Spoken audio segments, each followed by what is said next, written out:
How did the personnel react to being told to stand down? They were furious. Back with General Joey Borkin and Christian White, and former State Department official. General, they were told to stand down. They were told not to go in. I want you to describe who has the authority to tell that contingent to stand down, and how high up is that order likely to have come from? Well, that's why we need more hearings, Governor. First of all, the order to actually engage troops in a rescue operation has to come from the president, unless it's a military facility, and then the commander has certain authorities. But it has to come from the president to put troops in harm's way. Now, in that case, because we don't know enough of the details, that could have come from the commander of the Africa Command that told them to stand down, but play that all the way out. Who told him not to allow them to?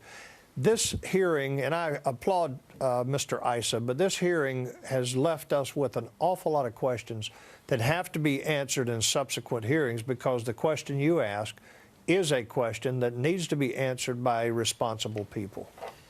And Christian, if these requests were coming out of Benghazi and also out of Tripoli, because that's where Mr. Hicks was saying, you know, we want to go, his response was that personnel there wanted to be turned loose to go and do what they could, and when they were told they could not, they were furious. Does that sort of indicate what your experience is with people who are career foreign service people, that when it comes down to it, they are Americans first and their ideology goes out the window? I think certainly, and if you look at some of the comments, some of the military folks, the CIA folks, were highly impressed that the diplomats were willing to take risks to help rescue, or at least tend to, their comrades. So this really was shocking, and, you know, where did it come from? If you look back at the White House in particular, Dennis McDonough, who is now the White House Chief of Staff, was at that time the deputy of the National Security Council, pulled together a meeting along with Ben Rhodes and others, which is probably where this, where I think, you know, we don't have the proof yet and we need to get it, but where some of these very bad and dangerous decisions were made, and where the cover-up really had its genesis. And we don't know where the president really was. We know he had one phone call that night, but otherwise, no photos of him in the Situation Room, no indication, no even White House official coming and saying the president was monitoring this from the Situation Room or from the Oval Office or even from the residence. We have no idea what his engagement and involvement was. Now, General, a lot of accusations have come from Democrats saying that this is all about politics, just to embarrass the president. You're a military guy. Right. And you led an effort, 700 Special Forces people, to sign a letter. Was that a political statement on your part and those of the 700 Special Forces individuals? No, Governor, it wasn't.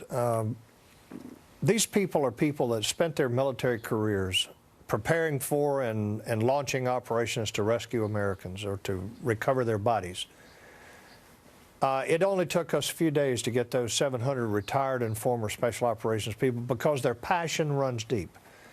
There is no way that we could have watched 4 diplomats die without launching a military attack unless something broke down in the system. And I think what we'll find ultimately is that the decision-making process broke down.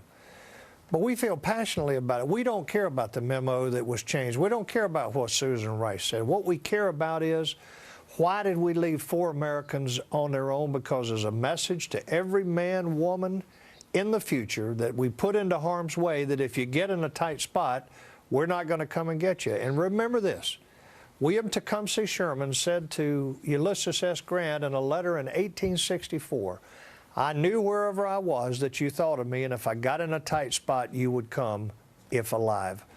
That's a national ethos. I understand that there's a lot of anger within the military and within the intelligence community, feeling like that they have been, in essence, blamed for everything from the rewrite of the memos.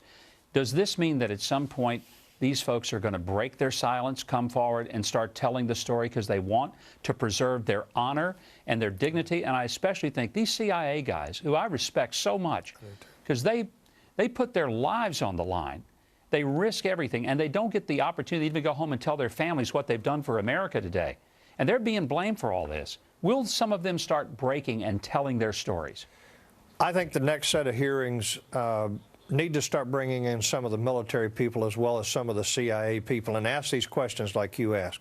See, I've spent 2 years at the CIA. I'm tired of seeing the CIA get beat up. They seem to be the whipping boy, and it's because they live under such a cloud of secrecy that you can't know what's going on there. But these are good people. They're honorable people. The CIA never would have left those people behind. I know them too well. But there's got to be more hearings, and we're calling for a bipartisan commission with subpoena power to bring in these military and CIA people and get to the bottom of this.